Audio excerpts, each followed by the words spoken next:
No? And for the first time pa po, guest natin siya ngayon sa ating show. Walang iba kundi si napakaganda pa rin, Bernadette Allison. Hello! Yes! Hello! How are you? Hi! I'm good. I'm so happy to be here actually. Sinabi ko sa kanila, gusto ko mag-guest doon. Yes, kayo talaga. Si Thank you. Papu and of course you. Yes. Finally, welcome to our show. Hindi po siya nagre-reklamo kasi Tulfo kahit ito yung background natin. Nandito siya ngayon para magkwento, hindi para magreklamo. Yes. How are you? I'm good. And I'm back in the movie scene. Oh, di ba? After how long? After how many years ba? Hindi ko na rin alam. Decades. And then, Matagal. feeling ko, ngayon lang ako ulit nagka-movie this year.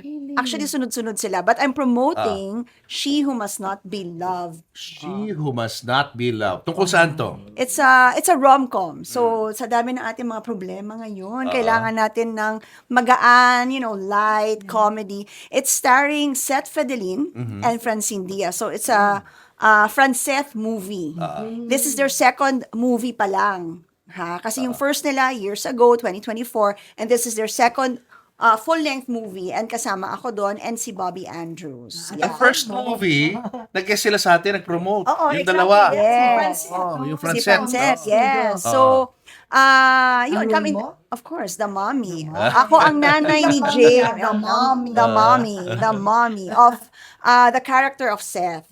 So, of course, loving mom, mabait, kanyan. Si Seth kasi dito, playboy. Na he cannot remember names. He's bad with names. So, medyo dyslexic siya, ganyan. Kaya yun ang kanyang dilemma dun sa story. And then, playboy siya, and then nakahanap siya ng katapat. In the person of Francine. Na hindi niya alam ang pangalan. So, hindi niya alam ang identity. Na in love siya sa isang babae, hindi niya alam yung pangalan. Something like that. Yun. So, doon nag-evolve, umikot ang storya. At kami naman ang pamilya ni Seth dito. Kami ni Bobby. Yan. Ano, may disorder na hindi nakakakilala ng tao or hindi ganun? Yun ang kailangan nilang i-find out sa movie. Maganda yung movie kasi very light siya. Tapos syempre Franceth, nakakakilig. And it's my first time to work with them at ang galing. My scenes were with Seth mostly kasi ako yung nanay niya. At talaga nakakabilib naman talaga siya umacting. Oo. Pero sila Nakakatuwa. talaga, di ba, in real life? I guess, di ba? Hindi naman Oo, nila sweet tinatago, naman sila. di ba? Okay, sweet, sweet sila sa set. Sa off-cam, they're sweet. Oo. Kahit dito nga eh. Kahit nga natapos na yung Dito scene. nga, Oh, sa di ba? Holding hands. ng table. Oo. Actually, pagka-eksena ko si Seth, napapatingin ako sa mukha niya kasi parang babae, di ba?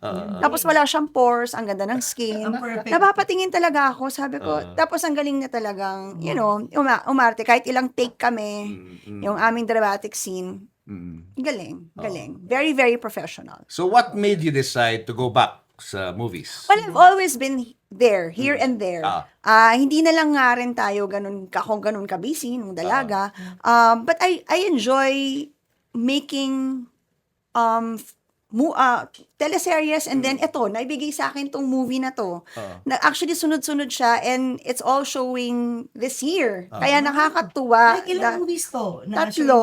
Wow, lahat yan, Oo, Bobby pag roles. nakita nyo ako, andun ako. Oo. Rom-com lahat yan, rom-com? Hindi, dalawang horror, isang Horror? rom-com. Yes, horror. G. Yes. Ano oo. naman, pwede mo Actually, sabihin? dalaga pa lang ako. Parang mabili ako sa horror eh. Oo. Tapos ngayon, balik horror na naman. Anong Yan. pinaka-unforgettable horror movie na ginawa mo? Ay, yung wait lang hindi ko na matandaan. Wala pa sa mga horror movies na ginawa mo na meron talagang multo habang sinushoot nyo. Ano yan? Usually, TGIS alam mo, daw. merong nagpaparamdam. Paano Okay, yun? meron ako naalala noon. This is not a movie, pero it's a telesine. Di ba, usapan telesine noon? yeah. Spirit Questors kami. Okay. So, ako, si Jao Mapa, I think. Basta kami yung bida noon. So, we were 6. So, Spirit Questors kami, we were shooting or taping in a house in Dasmariñas Village na medyo luma na, may malalaking puno, ganyan. The actual Spirit Questors were there para turuan kami kung paano talaga gawin yung ginagawa nila. So, dami nilang stories, ganyan. Gabi na, we were around the swimming pool, doon yung eksena eh. Sabi sa amin ng isang Spirit Quester, wag daw kaming gagalaw. Dahil doon sa isang lumang malaking puno, nakikita niya yung kapre.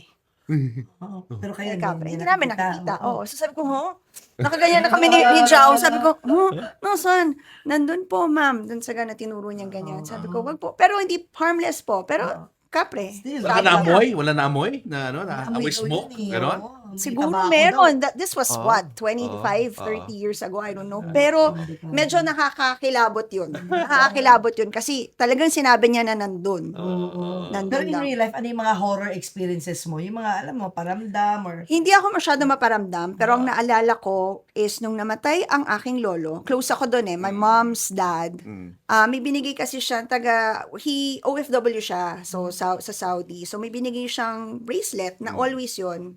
Suot ko yun, I was 10 years old. Nung day of his funeral, nawawala si bracelet. And then, ikot-ikot, funeral nga niya, di ba? So, nagmamadali kami. Alam mo kung nasaan, nakabukas yung bag. Alam mo naman tayo, nung bata tayo, parati tayong may bag na may laman ng lampin, extra clothes, ganyan. Nakabukas yung bag, nakalatag yung bracelet sa ibabaw ng bag. Kanino ba? Nakalatag. Sa amin, ng kapatid ko yun.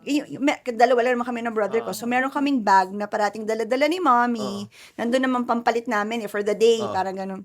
Alam ni Lolo Fred siguro na hindi pwedeng umalis kami nang hindi dala yung bag. Nakalatag yung bracelet.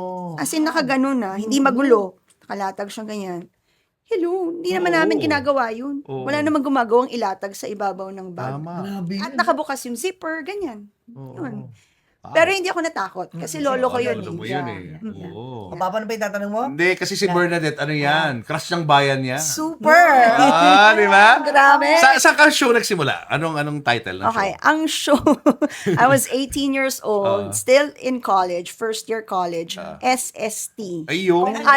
Kung alam ng mga kaidaran natin, SST, 1990, sabihin ko pa ba, 1996 90s. or 95, 90s. something like that. 94, 95, yun. Sino mga kasama mo ron sa SST? Of course, si Randy Santiago, siya ang kumuha sa akin. Talagang family friend siya. He's a friend of my tito. And I think, hindi ko na matandaan, parang feeling ko every year kasi, parang kino-convince niya yung daddy ko or tito ko na, pag-artistahin na natin yan. Ganyan. Ako naman mahihain, ayoko talaga. Ano lang ako, bahay, school, ganun lang talaga ako. Tapos sabi ko, artista? Wala namang artista sa amin. Bakit ako mag-artista? So, hanggang sa, I was already 17, nagpunta ako sa birthday party ng tito ko, and he was there again, si Randy. Sabi niya, tapos ikaka-graduate ko lang ng high school. So, first year college. So, sabi niya, pwede na yan. Sabi niya ganun, kasi college na. Ganun. Sabi ko, mag-artista ba talaga ako? Sabi niya, punta ka na. Doon ka, kailangan ko ng VJ. Sabi niya, hindi ka naman mag-artista, hindi ka acting. Ayun, VJ tama. muna. VJ uso nun MTV. Kailangan ko ng VJ na mag-introduce ng mga segment. So, instead of the host, ako yung nandun. Sabi ko, so live. So, napa-oo ako. Siyempre, parang i-convince ako ng parents ko. Kasi nga, I was so into studying na parang feeling nila, hindi naman lahat ng buhay mo ay puro sa classroom lang. Pwede ka rin naman matuto outside of classroom. They wanted me to explore and parang, make friends other than school. So, sabi nila, try mo. Kapag hindi mo nagustuhan, titigil naman. Pwede naman tumigil. At least na-try mo kasi ilang beses ka nang kino-convince. So, masunurin naman ako. So, tinry ko siya. Grabe. Sobra yung experience ko kasi live yun. They put me on a Saturday kasi yun yung special na show, di ba? Pag Saturday. And it was live sa Broadway. So, binigyan nila ako ng spills. Di ba? May mga spills yan. May idiot board yan. Naka-Manila paper yan. Alam mo bang, hindi ko kinailangan yung idiot board. Minemorize ko lahat ng spill ko talaga. Sa sobrang kaba ko. Sabi ko, ano yan? Hindi ko kayang basahin yan. Lalo akong mawawala. I memorized all the spills. Inemorize ko talaga sa sobrang kaba. Feeling ko gusto na akong kainin ng lupa. Sa sobrang, because it was live. Para sabi nga, the rest is history. The rest Kasi it is opened many other doors for you. At ang kasama ko noon, hindi pa artista, si Bayani Agbayani. Hindi pa artista. Hindi pa siya artista. trabaho niya nun? Writer na rin siya nun eh. Tapos nagko-comedy na siya on the side. I think napapasama na siya sa skit. Pero silang mag-asawa, si Lenlen, Si na asawa Lenlen. niya ngayon, at si Bayani, ang kasama kong lumalabas. Kasi meron kaming segment. Di ba, tuloy-tuloy, nag-VJ na ako. So, meron kami mga segment na we have to shoot outside. Oo. Kanyari, meron if-feature na ganito. Silang dalawa ang kasama ko, sila ang writer ko. Tapos sila rin, may cameraman kami, ganyan. So, bata pa lang ako, sila nakasama ko. Nakita ko sila nagliligawan. Doon pala na-develop yung dalawang yun, no? Yeah. Oo. Love story. Yes, Okay, yes. yun na. Hindi na rin ni Papo yan. Oh, si Bayan. yes. Sa kanyang Yeah. vlog. Oo. Yung mga first provincial shows ko, si Bayani yung kasama ko. Parang ako kakanta-kanta, siya nag-host na siya nun eh. Komedyante siya eh. Yun. Ano pa ibang shows mo? Yes, through the years. SOP. Yan. Yan. Yun na. Yun yung medyo tumagal. SOP. I love doing live shows. I rather do live shows actually than act. Lalo na nung bata ako. Kasi you're Kasi, a natural talker. oo, tsaka makwento. ayoko yung madrama eh. Nahihirapan akong umiyak. Sa totoo lang, hirap akong umiyak. I'd rather do comedy. Tsaka, gustong-gusto ko yung live. Kasi, di ba, pagtapos ng show natin, tapos na. Tapos na. Eh, pag taping, Saka yung energy ng live, di ba? Iba. madaling Oo. araw, Oo. ganyan. Yun. So, na SOP, matagal yun. And then, maaga kasi ako nag-asawa. Ayan na. Ayun, naon. 24 years old. 24. Pero at that Oo. time, feeling ko, Oo, okay na yun eh. yun. Oo. Yun. And then, I really concentrated on my family. I had a baby right away. We had a baby right away. And then, bumalik lang ako sa showbiz, siguro years after. Puro mga pasundot-sundot na lang. Teleserye. Yun. And Now you talaga have three babies, and now you have three kids yeah, na. I have 3 girls na malalaki na. Diyos No ko. boys, ha? Wala nga. Oh, kaya nga meron nung naman si Gary, si Kiko. Nandiyan naman si Kiko. si Eh. Kiko, oo. Beses na nag-guest sa atin. Kaya naman nung magkasama kayo ni Seth, parang nai-envision mo na pwede mo siya maging anak. Parang gano'n, Oo. no? Diba, no? Parang longing to Yes, have yes, son. actually. Nakita mo yun kay Seth. Diba? Yes, yes, true. Yeah. And how's Gary? He's doing good. Ano siya, nagpe-prepare siya. He is going to have a show soon. So, physically nagpe-prepare siya.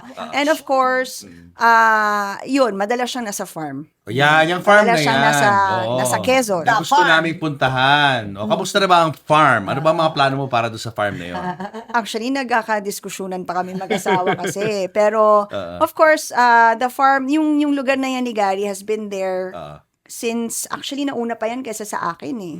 So, talagang, ang heart and soul niya nandun sa farm. So, evolving siya. Ngayon, gusto namin siyang gawing Airbnb in the future or I was telling him sana events place nga. So, lahat plano, lahat pinaplano namin kasi yung mga anak din naman namin, may inputs na sila. Sabi na, are you sure you want to make into an Airbnb? Parang ayaw pa nilang i-share. Yun din, may ganung factor. Ayaw nilang i-share pa. Kasi doon sila lumaki. Doon sila lumaki, parang ganun. Marami tinatanim si Gary yung mga fruit-bearing trees. Yan naman ang hilig niya, magtanim. So, meron kaming mango, rambutan, lansones, duhat, mga ganyan. Mangosteen, kakatanim lang namin. So, yun, para sa future, meron kaming, maraming fruit-bearing trees. Gusto ko ng vegetable garden, medyo mahirap. Bakit? Dahil, kasi wala kami doon, hindi natutuloy. Oo, dapat greenhouse. Ang problema talaga, pag meron kang farm lang talaga, is the management. You really have to have tutok ka people, talaga, no? tutok ka talaga. Yun. Wala kayong gano'n, mga taong... Meron kaming tao, pero konti lang. At saka feeling ko, mas magta-thrive siya kung doon kami nakatira. Talaga. Yun eh. So, wala kayong balak na doon na Semi-retire talaga? Actually, sa totoo lang, gusto ko na. Huh? Yeah. The kids, they're all naman growing up. Yung bunso namin, they're both in college na. Second year, first year. So, at ang daming roads na ginagawa. Kaya yung aming munting bahay sa probinsya ay lumapit na. Sa totoo lang, malapit na siya. Hindi na siya malayo. Ano lang siya? SLEX, Star How many Tollway. minutes ang biyahe mo from your home? Dati kasi, nung nakilala ko yan si Gary, 3.5 hours. Kasi iba pa daan yan. San Pablo, mga ganyan. Ngayon, kaya na siya recently, Easter Sunday, I went home. Sabi ko, naku, baka traffic. Eh, di, walang traffic. Hindi ko alam kung bakit. Siguro dahil sa, gasolina prices. My gosh, 1 hour 40 minutes. Nasa Uy. bahay na ako. Oh my God, Dito it's my sa half na. dito sa sa Cainta, sa Pasig. Sabi ko, "Shucks, pwede na tayong tumira doon." Pwede. Pwede na tumira Diba, doon. kailangan lang doon kayo 7 days a week. Eh. Yes. Most of the days nandun, tapos luluwas ka na lang kapag may work ka dito. Yes, Sarap oo. nun, mabuhay sa Actually, farm. masarap siya. I did not imagine myself nung kinasal Being a kami ni farm girl. nung kinasal kami ni Gary, city girl talaga ako. Tapos whenever we would go home sa rest house niya sa probinsya, sabi ko, ayoko na dito. Kailan ba tayo uuwi? Naiinip ako, parang ganun. Pero ngayon, yun, I envision na myself staying there. Oo. Maganda yan. Kasi uso yan ngayon, di ba? Ikaw na nagpo-produce ng sarili mong pagkain. Yes, actually kailangan yun. Oo. Sustainability, kailangan Prepare talaga for the yun. future. Yes, And yes, it comes yes. with age na rin. Comes with age na rin. Actually, pag nandun ako, hindi ko na mamalayan yung oras. Kasi talagang I go around yung garden. Hindi man ako actually minsan ako rin naman talaga. Pero sa pag-ikot-ikot pa lang, yun na yung exercise ko eh. Umiikot talaga ako doon. Puro ako lakad doon. Si Gary nag-i-e-bike pa. Siya, ako hindi. Sabi ko, lakarin mo na lang yan, exercise na natin yan. Wala kayong mga animals, mga farm animals. Wala. Wala. Dati Puro mga, meron. ano? Dati meron. Pero ngayon wala. Kasi nga, gusto namin magtanim. So, nasisira nila yung tanim eh. Okay. Wow. So ito na, papromote na natin Sige. si Bernadette ng kanyang pelikula. At least napag-usapan na natin yung Ang dalawa. dami natin nalaman sa kanya. Yes. Saka syempre, yung karugtong po nito, abangan niyo po kasi pag-usapan naman natin, eto na yung paborito niyang bag and beauty talk. bag, right. Siya ng kanyang beauty tips or secrets and syempre bag talk. At dahil nga malapit na rin ang Mother's Month, ayan yung kanyang mothering style. Abangan niyo po yan sa ating YouTube channel. Oh, Yes, ayan. thank you for having me. I am inviting everyone to please watch our movie. Kalimutan po muna ang problema sandali. This movie is called She Who Must Not Be Named, produced by Solar Studios Inc. and OA Productions Inc. OA. Yes, OA. Starring Seth Fedelin and Francine Diaz. I'm also with Bobby Andrews. Maganda po ang pelikula, rom-com. We need to laugh and smile and diba? Love story muna.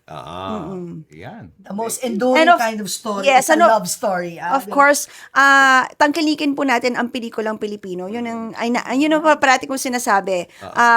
You watch our own films para tumagal pa ang ating industriya. Tama. Sana ituloy nila yung promo. Minsan may mga promo na mas mababa Yes, yung yes. I think, plane yes. ticket. Yung movie ticket. oo. That will help. Diba? Alright. Thank you so Yes, much, yes, for Bernadette. dropping by. Yes, Awesome. abangan nyo po, ipopost ko sa aming mga social medias kung saan showing, kung ano mga cinemas. Ay, sigurado naman sa mga